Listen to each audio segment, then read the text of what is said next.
ফ্রান্সের রাজধানী প্যারিসের পাশে ছড়িয়ে পড়েছে ভয়াবহ দাবানল। ব্যস্ত মহাসড়কের পাশের এক বন থেকে আগুনের সূত্রপাত হয়। পরে বাতাসের তীব্রতায় তা দ্রুত ছড়িয়ে পড়ে ফন্টেনব্লেউ বনভূমিতে। আগুনের লেলিহান শিখা আর ঘন ধোঁয়ায় ঢাকা পড়েছে চারপাশ। দূর থেকে দেখলে মনে হতে পারে যেন মেঘের আড়ালে ঢাকা পড়েছে লাল আকাশ, কিন্তু কাছে গেলেই পুরোপুরি ভিন্ন এক চিত্র। এটি ফ্রান্সের রাজধানী প্যারিসের কাছের একটি বনভূমি থেকে ওরা ধোঁয়ার কুণ্ডলী। রবিবার বিকেলে প্যারিসের দক্ষিণাঞ্চলীয় A6 মোটরওয়ের পাশে নৌসি-সুর-ইকোল এলাকায় হঠাৎ করে এ আগুনের সূত্রপাত হয়। মুহূর্তেই আগুন ছড়িয়ে পড়ে পাশের ফন্টেনব্লেউ বনে।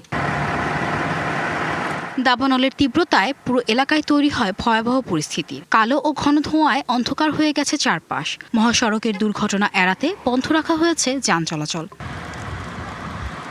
পরিস্থিতি স্বাভাবিক করতে মাঠে নেমেছেন কয়েকশো উদ্ধারকর্মী। দুর্গম বনাঞ্চলের ভিতরে আকাশপথে সামরিক হেলিকপ্টার আর ছোট বিমান থেকে ছিটানো হচ্ছে পানি।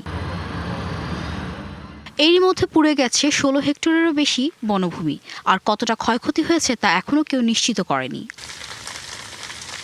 স্থানীয় প্রশাসনের আশঙ্কা শুষ্ক আবহাওয়া আর বাতাসের কারণে আগুন আরও ছড়িয়ে পড়তে পারে। Rahnuma Farmin, DBC news desk. হিউস্টনে রকিং টেস্টি, সীমানা ছাড়াও নিজেকে হারাও।